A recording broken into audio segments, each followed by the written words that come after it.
Rosa Camila, natagpuan si Rafael sa isang ospital. Bugbog sarado.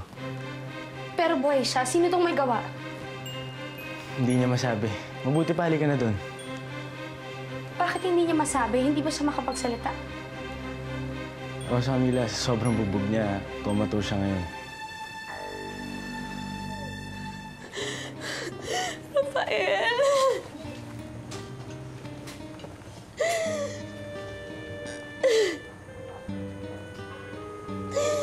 Doktor, sandali ka.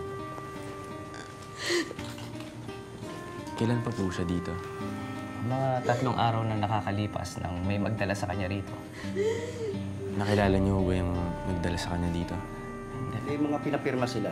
Pero tinawagan namin lahat ng mga telepono para sumasagot.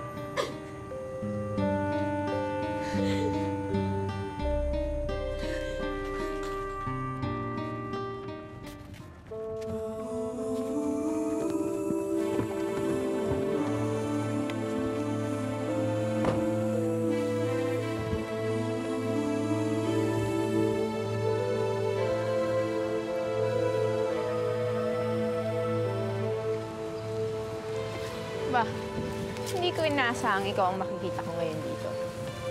Huwag niyo asahang makikipagkita sa inyong first lady ng bansa. May utak din yun. So, ibig sabihin yan, kakampi ka na rin namin ngayon? Pamilya lang ni Daddy ang iniintindi ko, hindi ang sarili kong prinsipyo. Eh, kung gano'n naman pala eh. Amin na yung mapa ng ospital at yung pera.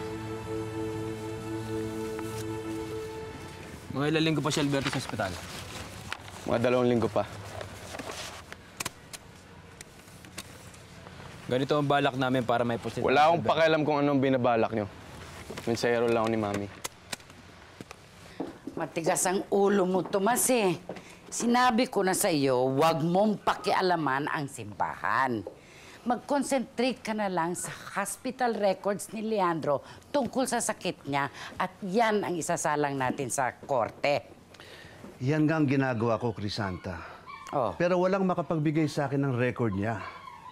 I guess, kailangan gumawa pa ako ng ibang paraan. Bakit kaya hindi ka na lang magpakabait kay Leandro? Isulong mo yung reconciliation movement ninyo. Reconciliation movement mo. Crisanta, ayaw niya akong pagbigyan. Ilang general na kinausap ko, na close sa kanya. Eh mukhang malakas pa rin si Leandro sa military. Excuse me. I know this sounds crazy, but I forgot my keys inside the room that got locked. Ayoko naman puntahan pa sila, Tomas. Diyan lang, no? Gusto niyo po bang pabuksan ko yung kwarto?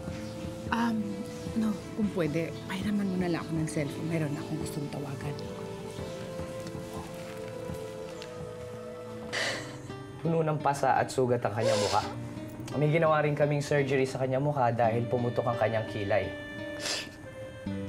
Babalik pa ho ba sa dati ang mukha niya? Pag naghilom ang kanyang tahe, hindi na mahahalata yan. Bakit pati si Rafael?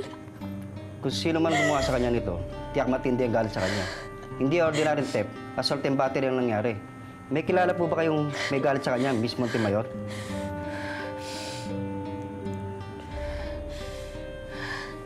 Si Nestor. Si Nestor Adorable. Asawa ng kapatid ko, pero wala siya ngayon dito. Nasa Singapore siya kasama ng ate ko.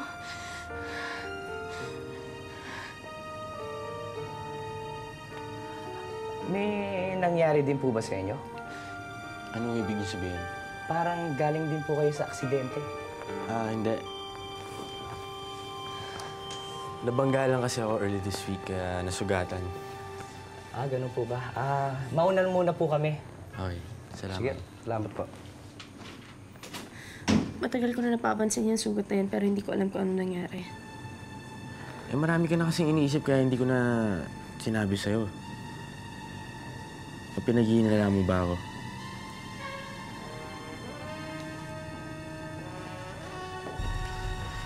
Tandaan mo, Rosa Camila. Tumulong ko sa'yo sa paghanap kay Rafael. Kung ako man yung nagpabubog sa kanya, dapat di na ako tumulong man lang.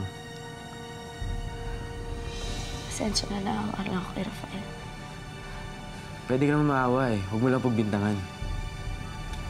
Ang dami mo marami ka pang hindi alam kay Rafael. So dapat pag-isipan mo, wag ako.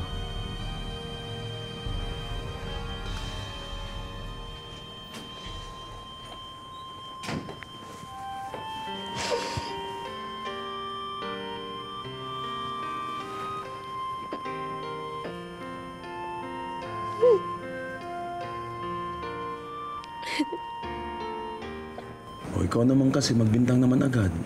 Eh, tinanong ko kanina ng polis kung sino daw naaalala kong kaaway ni Rafael. Hindi sinabi ko si Kuya Nestor. Tapos biglang napansin ng doktor yung sugat sa kamay ni Carlito. Eh, hindi naman sila magkaaway ni Rafael, ah. Tita Ange, may galit si Carlito kay Rafael. Abay, natural lang yun. Mahal ka ng tao. Sus Mariosa, pang Rosa Camila. Eh, wala nang titin pang iba doon kay Carlito para mapagbintang ng mga ganyan. Huwag niyo na akong sisihit. Pwede pa paano, hindi na naman kayo nag-uusap. Ganun na nga, iniwanan ako eh. Kaya nga tinawagan ko kayong dalawa. Nakaw, kayong dalawa talaga. Tapos magtataka kayo kung bakit di kayo magkatuluyan. Nga kayo maingay, mamaya nalirinig tayo ni Rafael. Rosa Camila, yan ang pag-ingatan mo. Eh bakit? Sino ba yan bago natin nakilala sa ospital? Hindi mo nga kilala kung anong pagkatao niyan eh. Malay mo, kilala niya talaga yung lalaking namatay. Hindi ko na nga alam kung anong iisipin ko, kung ano talaga nangyari kay Rafael sa kay Carlito. Tama na, ha?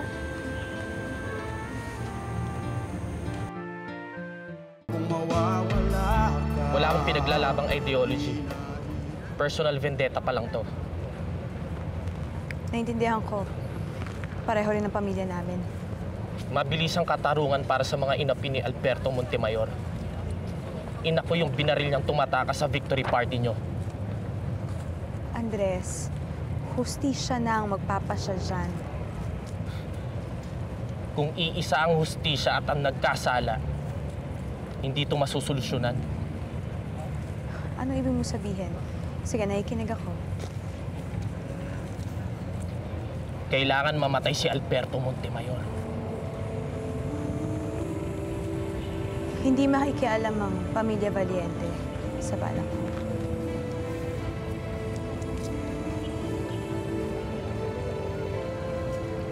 Naiintindihan ko. Kailangan ko lang ng kakampi.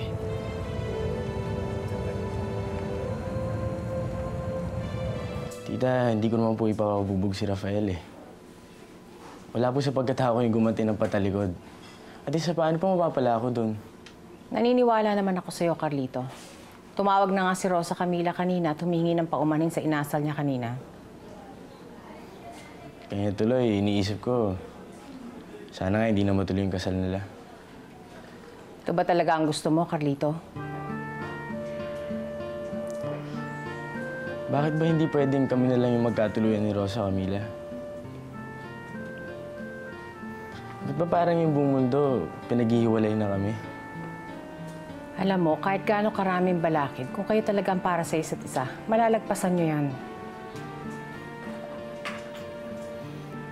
Hindi pa nga niya lubos sa kilala to si Rafael eh. Yung pa yung pakakasalan niya. Baka panahon na para lumabang ka sa mga Montemayor. Carlito Valiente. Kaya tayo napupulahan ng mga mahihirap eh. Dahil ang tingin sa ating mga may pera, hindi marunong lumaban. Dahil sa ating mga personal na interes. Eh, alam mo, una-una wala naman dapat ipaglaban eh. Kasi wala namang away pagitan sa Montemayor at saka sa Valiente. Pare, nabubulagan ka sa pag-ibig mo. Ang pamilyang kinakampihan mo, si Rosa Camila, siya ang umuubos ng pamilya nyo. Isa-isa. Alam mo, kung ano man yung nagawa namin, Rosa Camila, wala na yung mundo doon. Labas na sila doon. Pati ikaw, kasali ka doon. Labas ka na rin doon. Presidente na si Leandro Montemayor. Marami siyang pwedeng gawin. Sa'yo at sa amin. Pwede ba hayaan mo muna kaya muna yung presidente? Kakaupo pa lang yan doon sa pwesto niya eh. Ito na kayo makakalabas sa kanya. Hindi kami takot sa kanya. Sa military. Hindi ka ba nagbabasa? Pinupuno niya na ang gabinete niya ng puro retired militaries. Alam mo, kung tama naman sila para doon sa pwesto, hindi na natin sila dapat questionin. Saka na lang kita kakausapin. Pagdilat na ang mga mata mo.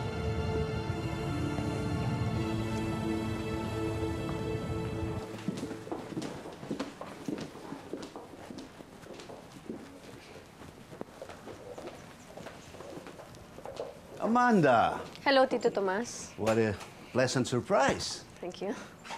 O ano, naayos mo na ba yung pagmi-meeting ko kay President Leandro Montemayor? Oh yes, don't worry. Inasikaso ko na yon. Ilalabas ko sana si Mami. Ha? Bakit? Tumawag ba siya sa'yo? May sakit ba siya? Wala naman. It's just that it's a time of year wherein mother and daughter just needs a vacation. Ganun ba? Mga ilang araw lang, Tomas. Di nga ba sinabi ko sa'yo, kailangan ko magpahinga? Bakit, Charina? Hindi ka ba nakakapagpahinga dito? Mga ilang araw lang. Babalik ka agad ako. Go ahead.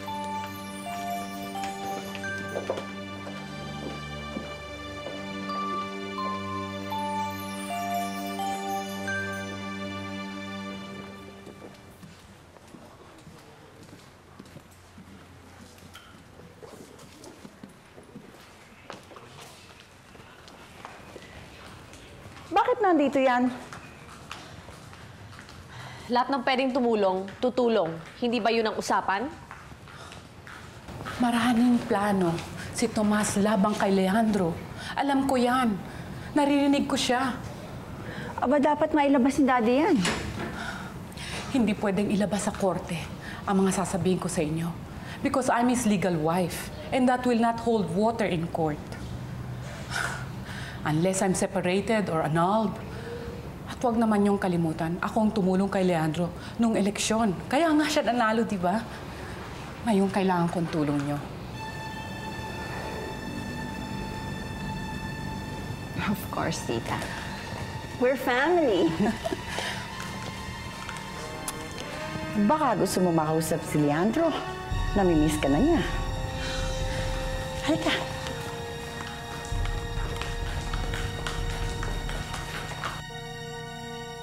Kung mawawala ka, di na iibig.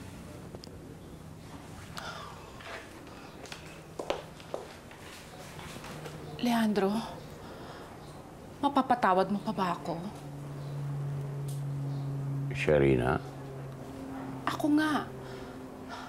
Leandro, hindi na natin kailangang magsama pa. Pero isa lang ang nihiling ko sa iyo. Alagaan mo ang ating mga anak. Pasensya ka na. Hindi ko pa halos matandaan ang mga nangyari noon. May mga anak tayo.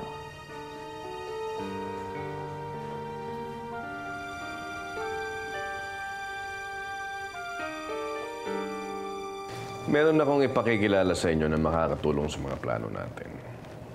Padala mo sila sa opisina ko. Gobernur, hindi ito mga klase ng tao na nagpapakita sa araw at nagpapakita sa maraming tao. Ayaw ko magkaroon ng connections sa isang kriminal. And yet nakikipag-usap ka sa akin. Alberto, mediator lang ako dito. Gobernur, meron ka ba nakakikita mga constituents mo rito? Para umarte ka ng ganyan. Tayo-tayo lang nandito. Pare-pareho tayong kriminal. Iluminada, huwag ka sanang magagalit. Pero hindi ba dapat pag-isipan ninyo si Rosa Camila at si Alicia? Baka biglang magalit na si Alicia at tuluyan ng kumampi sa kabila. Hindi namin sila kailangan dito.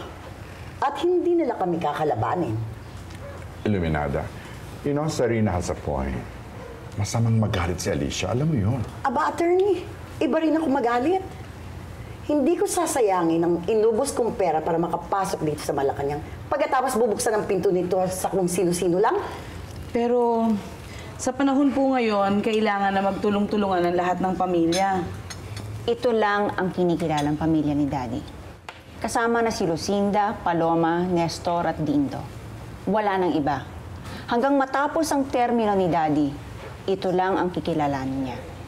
Napapagod na ako sa kahihintay. Ngayon ko malalaman, gusto kong malaman, as a matter of fact, kung meron ng ibang tumatayo bilang presidente ng ating bansa. But, Madam Vice President... No. I really have to talk to him. Ngayon ko malalaman kung matino pa ang lagay niya o hindi.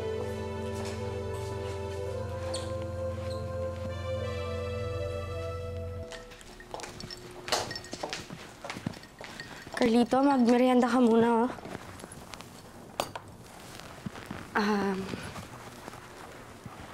Pasensya na nga pala dun sa nangyari sa ospital ng isang araw. Wala na rin yun. Nag-iinit lang din naman ako dahil naisip ko na pati ikaw, pagbibintangan mo pa rin ako. Alam ko marami tayong pinagdaanan.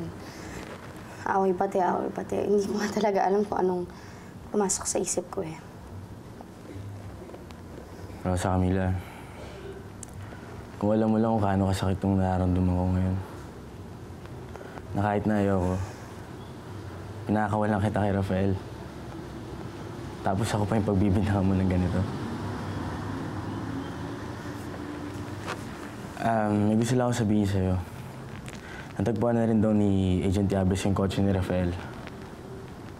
Saan daw? I-deliver na daw dito mamaya. At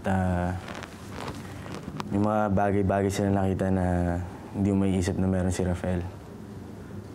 Mga barel, bala.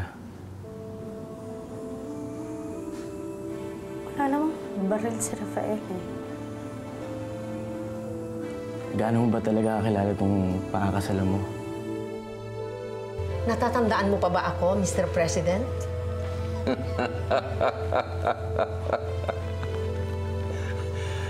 Anong klaseng tanong yan, Vice President Romina Salgado?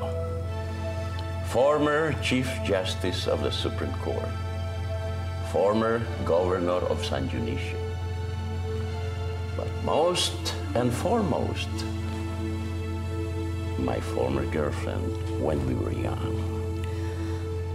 I'm sorry, Mr. President. I apologize. No need to apologize. Please. We don't want to be disturbed. This is a private conference. Yes, Dad. Bakit nagkaroon ng baril si Rafael, ha? Ma, hindi ko rin talaga alam. Sabi niya sa akin dati noon, gusto daw niya maging handa, pero wala naman siya sinabi na bibili siya ng baril. Tsaka nakakapagtaka naman na ata na sa daming numero na yun, pag tinatawagan ko ni isa, walang gustong sumagot. Sa bagay, si Rafael na lang makakasagot yan pag nagkamalay siya, kaya huwag ka na mag-isip. Paano naman kasi hindi ako mag-iisip? Si Carlito may pasa sa kamay. Si Rafael, may mga numerong hindi ko alam, may baril pa. Hindi ko na sila parehong kilala. May dalawang lalaki sa buhay ko parang hindi ko nakilala.